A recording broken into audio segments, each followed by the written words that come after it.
La brecha que existe entre personas que tienen una riqueza estratosférica y las personas cuya renta y riqueza es insuficiente no hace más que crecer. Esto hace que el poder detentado sea aún más fuerte en manos de las personas que se encuentran en lo alto de la cúspide.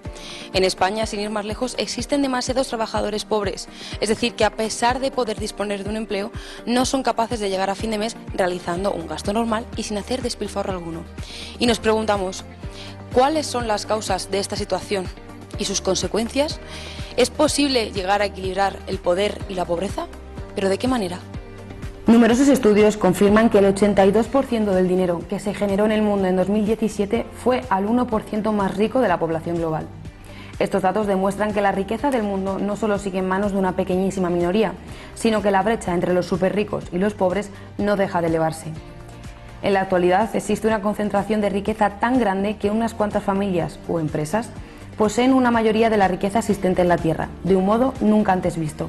Esto es algo que preocupa a muchas personas, pues resulta evidente que la situación abocará indudablemente a un estrangulamiento de la demanda, que haga que las economías no puedan llegar a continuar creciendo. Por este motivo y buscando la conciencia e intentando remediar la situación, José Manuel Delgado y Ugarte y José Antonio Puglisi han escrito el guía Burros Poder y Pobreza, un título donde ambos autores advierten de la situación que hará que las economías no puedan llegar a continuar creciendo. Hoy nos presenta el libro José Antonio Puglisi, periodista formado en la Universidad Católica Andrés Bello de Caracas, Venezuela. A lo largo de su trayectoria profesional se ha ido especializando en el periodismo económico y financiero, lo que le ha llevado a trabajar con medios de comunicación especializados en varios países del mundo.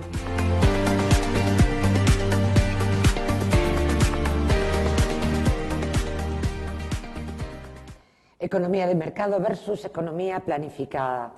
De manera muy sencilla, para que lo entienda un niño de 6 años, ¿qué es? Sería como, digamos que economía planificada es como si una persona llega a su casa y dice, tengo 100 euros, voy a distribuirlos. Ajá. Y esos 100 euros voy a dedicar 20 a sanidad, otros 50 a entretenimiento, alimentación, pero no toma en cuenta de que quizás en algún momento se puede fracturar. Entonces, esos 20 euros que había destinado a sanidad ya los tiene que sacar de otro lado, pero al estar planificada no puede, porque ya ha comprometido esa cantidad de dinero a un sector en particular. Lo mismo ocurre con los países, cuando destinan una economía planificada, tienen una oferta y generan unos bienes ya establecidos. Ellos van a decir, voy a hacer, en el caso de un país petrolero, voy a producir 100 millones de barriles, ni uno más ni uno menos. Pero si existe un conflicto bélico y exige una demanda superior, ellos no se adaptan, son muy flexibles. En cambio, la economía de mercado lo que permite es que se adapten a partir de la oferta y la demanda a producir más o producir menos y evitar que en algún caso te sobre mercancía que no necesitas o, por el contrario, que no desaproveches una oportunidad. Interesantísimo. Y en tu experiencia, los gobiernos sí, que apuestan por este tipo, por la economía de mercado, ¿están dispuestos a dar un paso hacia atrás si se demuestra que entidades de carácter privado pueden tener una mayor valía? Lo veo complicado, creo que se han establecido como en una zona de confort y lo que tratan es de un poco de jugar dentro de las bandas de lo que conocen, a partir de que toman la idea de que la economía es cíclica y que en algún momento va a crecer y en otro momento va a caer, lo toman casi como un argumento. Cíclica, ¿no? Lamentablemente sí, en todos los modelos hay unos que es más acelerado y lo que hace es que la caída sea mayor, más prolongada que en otros. Pero no existe un crecimiento constante en el tiempo infinito, no hay una economía que lo sustente. ¿Y qué beneficios y qué riesgos, grosso modo, naturalmente, porque es una pregunta muy densa, sí, tiene esta economía en la economía de mercado actual? El riesgo que conlleva. ¿Y los beneficios? El beneficio es que te permite adaptarte a las circunstancias que te ofrece el mundo. Si hay cambios, que vivimos constantemente en cambios y más con una economía globalizada, te permite adaptarte más rápido, por lo cual solventas situaciones y tus ingresos siempre van a ser mayores y vas a distribuir con mayor facilidad la riqueza.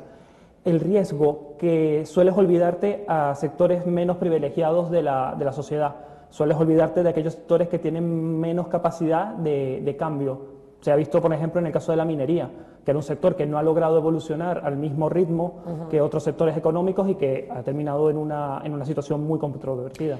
¿Y es la economía planificada una suerte de canal para controlar el país o al final es una consecuencia del mismo? Lamentablemente se utiliza mucho en países autoritarios o populistas, se utiliza como una herramienta para lograr mantener la economía controlada y saber ellos qué... Venezuela, Cuba... Venezuela se ha inclinado siendo una economía de mercado muy amplia y que ha sido líder en materia petrolera, incluso era uno de los únicos países en América Latina que tenía una refinería en Estados Unidos, que es el caso de Cisco.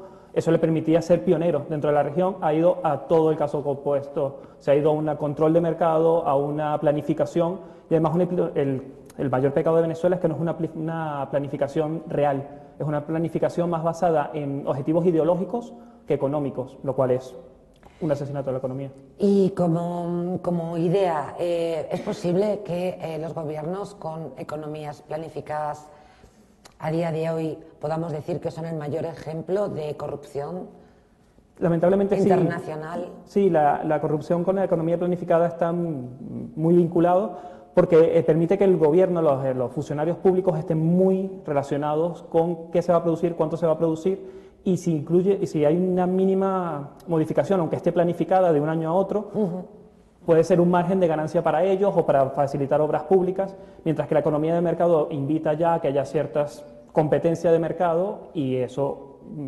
promueva la transparencia de los procesos de adjudicaciones o de compra y venta de bienes.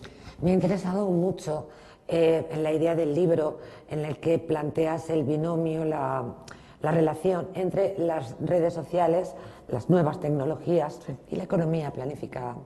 Sí, las redes sociales evidentemente son una oportunidad para romper un poco con ese... Sí, las redes sociales han cambiado un poco el esquema social por sí y evidentemente el económico va de la mano. Una sociedad no puede cambiar su economía si su sociedad está estática.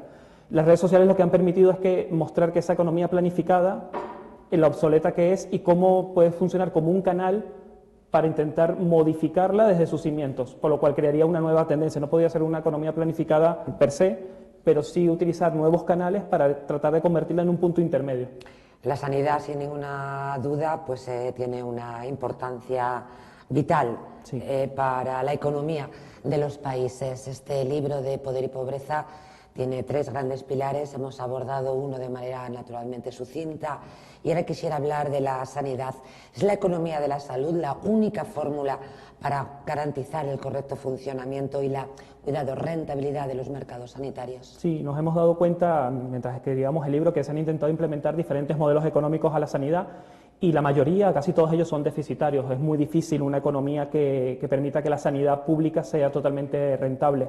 Incluso el copago, que estuvo muy de moda en España y que generó gran polémica, tampoco genera que la economía sea rentable por sí sola, ni mucho menos ayuda a disminuir la pobreza. El mayor funcionamiento que hemos tenido es que la sanidad tiene que ser un sector de inversión, lo que siempre se ha dicho, por ejemplo, en el caso de España, donde no son un coste sanitario, sino una inversión sanitaria para el beneficio de la sociedad que, al tener esta necesidad cubierta, se centra en la producción en otros ámbitos. Bueno, y que resulta, sin ninguna duda, enormemente rentable para la población en un futuro que no tendrá un gasto sanitario, ¿verdad? ¿Y qué países han logrado los modelos sanitarios más rentables? Depende de un poco de cómo se trate de medir. Es cierto que siempre se coloca sobre la balanza el caso de Estados Unidos, que es un modelo sanitario que ha sido muy controvertido por el coste que conlleva, por el sacrificio que implica para los ciudadanos, y también se coloca sobre la balanza el tema de España. Me afirmaría a decir que España es uno de los modelos que, a pesar de sus carencias, de los recortes y de todos esos retos que vienen afrontando, uno de los que más eficiente está siendo en el uso de recursos y de implementación para una población que geográficamente también tiene sus retos. ¿Cómo influye la industria farmacéutica en la economía de la salud? Son una pieza clave. Realmente las farmacéuticas manejan con mucho potencial la economía de la salud. Son indicadores de precios de medicamentos y implica que el gobierno tenga que regularlos.